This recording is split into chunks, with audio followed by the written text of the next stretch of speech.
Back when she was the front woman for Throwing Muses, this week's in-studio guest earned a rep as one of the best female singer-songwriters of the alt-rock era. Kristin Hersh kicked off her solo career with the acclaimed Strange Angels in '98, then came down with a bad case of writer's block. That lasted a couple of years, but Kristin bided her time by recording an album of old traditionals, Appalachian murder ballads, and children's lullabies called Murder, Misery, and Then Goodnight. And her patience paid off. The creative juices started flowing again, and she was back with another album of original material called Sky Motel in '99. Kristin's brand new record is called Sunny Border Blue, and she dropped by our studios a few weeks ago to play a few songs and talk about the work at Acoustic Café. The last time when you were here, we were talking about Sky Motel. We were talking about a different type of project and different type of songs that you wrote, and these are songs that appeared again, which is more the standard. Going from Sky Motel, first of all, were you writing after Sky Motel, having done that, and you wrote the songs, and that was nice and a good feeling to do that? Did you do that, or were you given the opportunity to do it before songs started appearing again? I had begun trying to write, and I kind of I started over again, I suppose, like I did when I was 14 and started writing songs. They are polite songs. And it all happened again, and these are real songs that started to talk. And I don't always like what they have to say, but I guess I kind of made a deal with them that I wouldn't censor them. In this case, maybe I should have.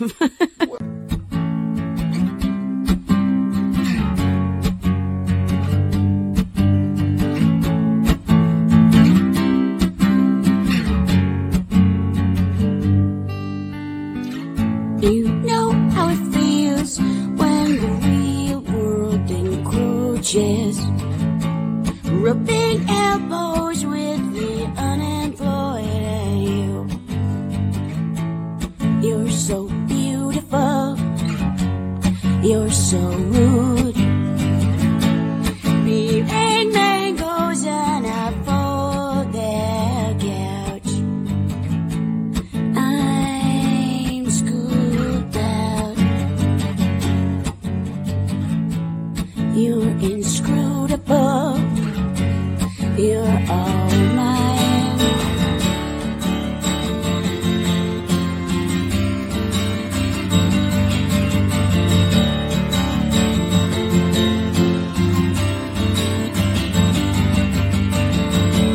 Swimming is a lute, wine opens your mind.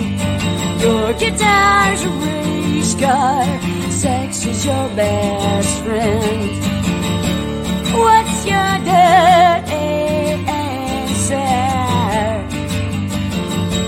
What's your dirty answer?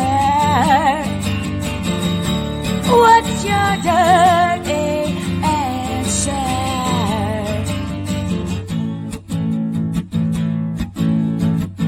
My fantasies are unlived histories.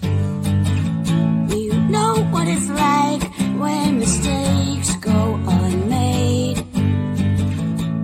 This is beautiful, otherwise you. I'm giving up the ugly. I thought you'd make pretty. I'll play goddamn. This is beautiful. Hold my hand.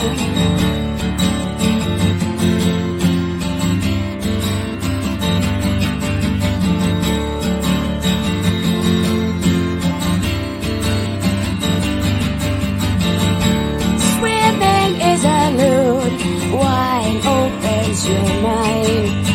Your guitar's a race car, sex is your best friend. What's your dirty answer? What's your dirty answer? What's your dirty answer?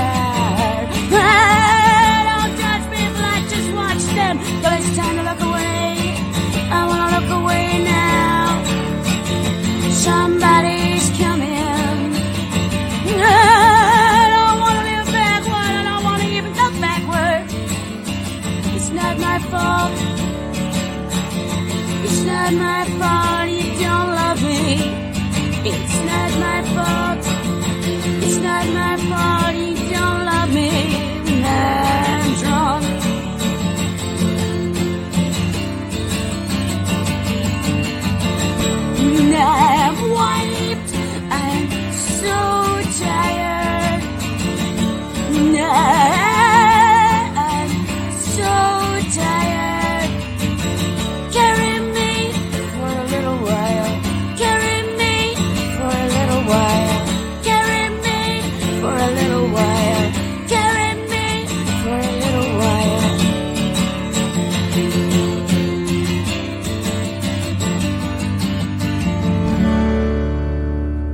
is your dirty answer from in-studio guest Kristin Hersh. I went to hell and back for these songs and for this record in the production of the record, which is, I must say, is rare. I think of production more as craft and style and secondary to the inspiration.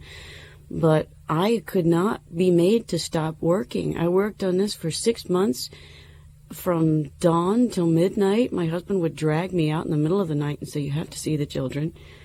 And I just could not stop. I was the only person there. The engineer was not involved in the production. It's just me and sound for 6 months solid. And it's the first record I have felt this passionate about since my band Throwing Muses split a few years ago. That was the last time I felt safe to go to hell and back because I had my friends to do it with me. And this time I just lost all hope that, I would have a clean, friendly marriage, that my band would ever come back, that my son would ever come back. And that allowed me to say, well, I have nothing to lose. I'm going to go to hell. And maybe I'll come back. Do the arrangements come to you the same way the lyrics do? When the lyrics arrive, do they arrive with some sort of dictate as to how the music should sound to surround it? I suppose they do. I suppose they do determine how they should look, Yeah. Because I wouldn't serve a particular story in a particular way unless it was telling me what to do. I tend not to, make it wear a different hat unless it asks to. I would go play something and then run back in to listen and say, "No, wrong, you're fired." And then run back and play something else. And so my production style is pretty much just erasing for, until I run out of money. Then the record's done.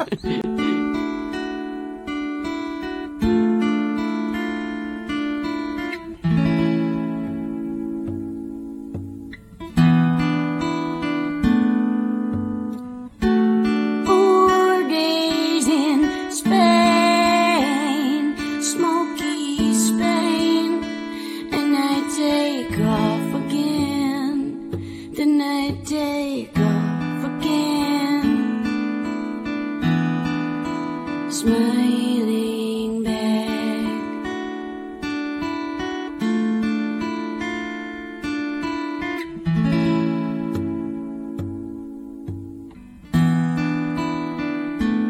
the engine is idling and the car seems to be expanding.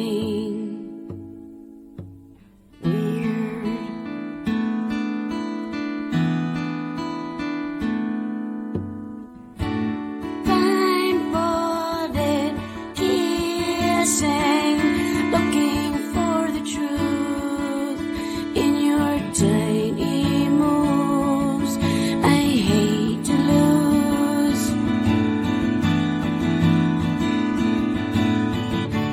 "4 days in Spain, spooky Spain, and you're my missing thing. Too sweet and pointless, complete and somewhere else.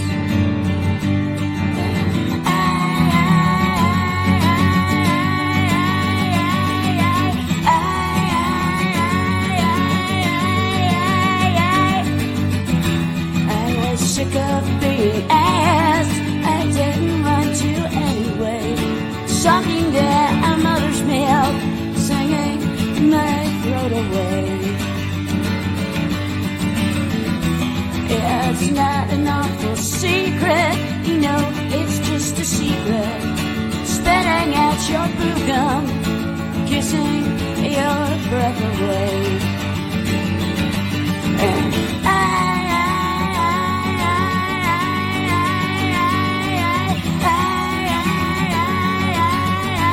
I wanted you to sleep with her and hate yourself instead of me. I hating yourself like me. After all, what am I missing? I haven't missed before. Sucking down a precious lies I should have swallowed way before. And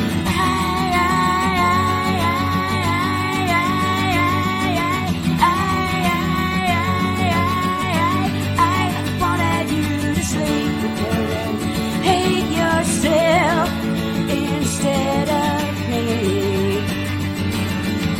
I wanted you untrue, hating yourself like me. It's after all, what am I missing? I haven't missed before. Sucking down a precious lies I should have swallowed way before.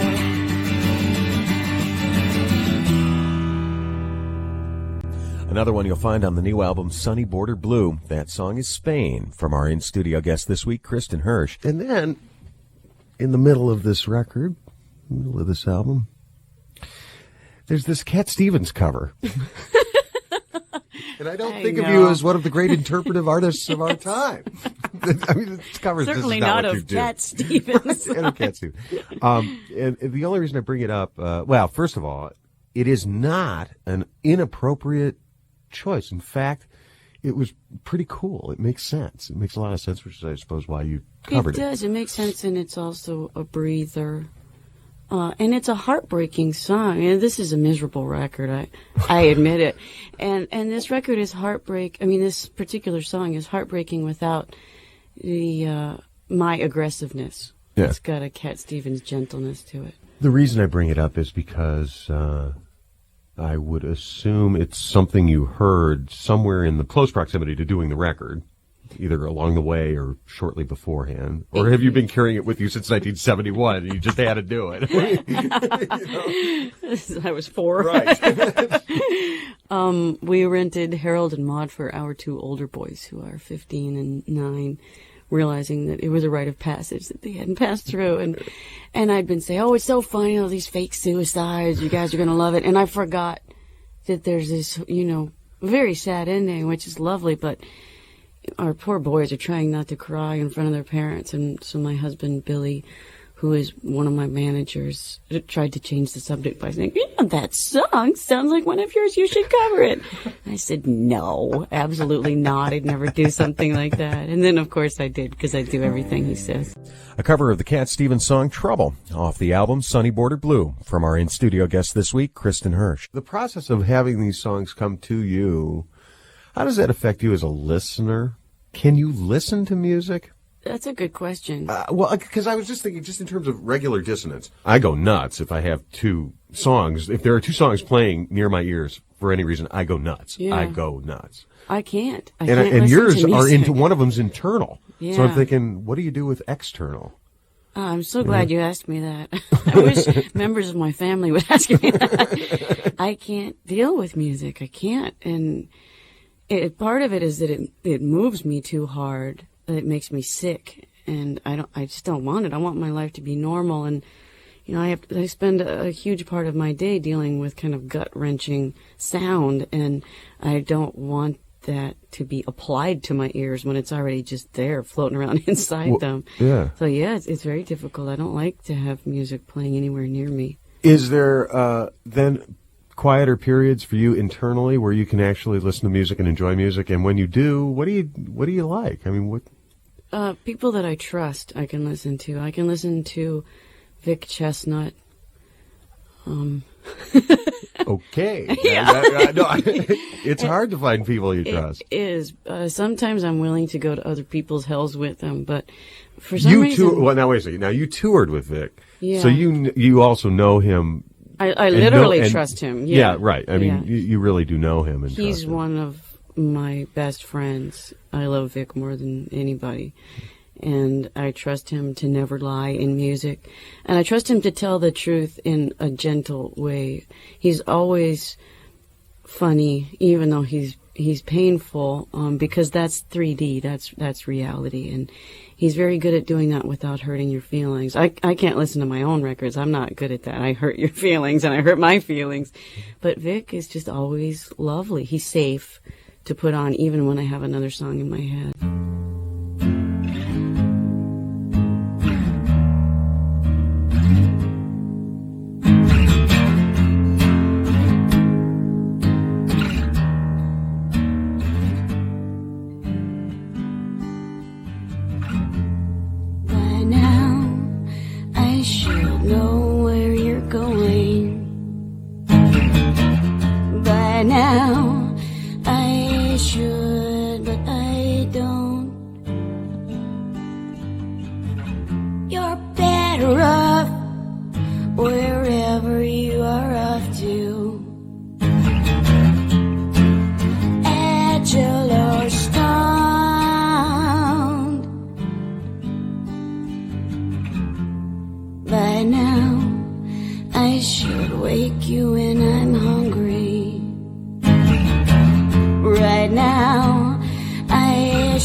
I had the privilege to see you at South by Southwest this year, at University of Texas, and nice theater setting. You seem to access this kind of trance-like state when you're performing in front of a crowd like this, solo.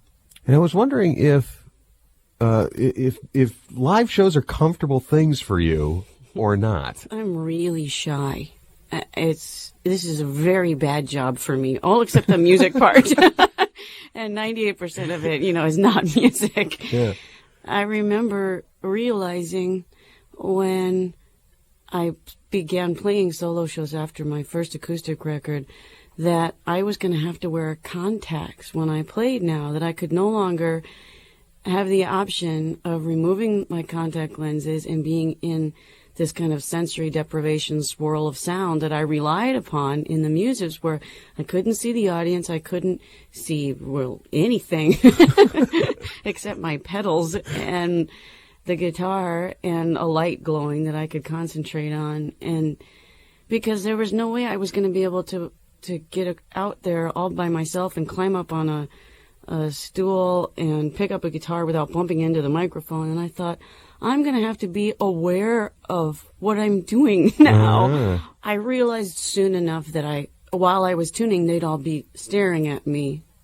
So I had to keep some kind of conversation going so that I could feel comfortable. And then they talk to me and it feels like I'm in my living room, and then it's okay. But while the song is going on, I can't be me because I think I might just be really stupid, and that's why I have to concentrate so hard to get through my own material. Not to mention Cat Stevens covers. That stuff is just way beyond me.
thee. The song is White Suckers from our in-studio guest this week, Kristin Hersh. Kristin's new album on the 4AD record label is called Sunny Border Blue.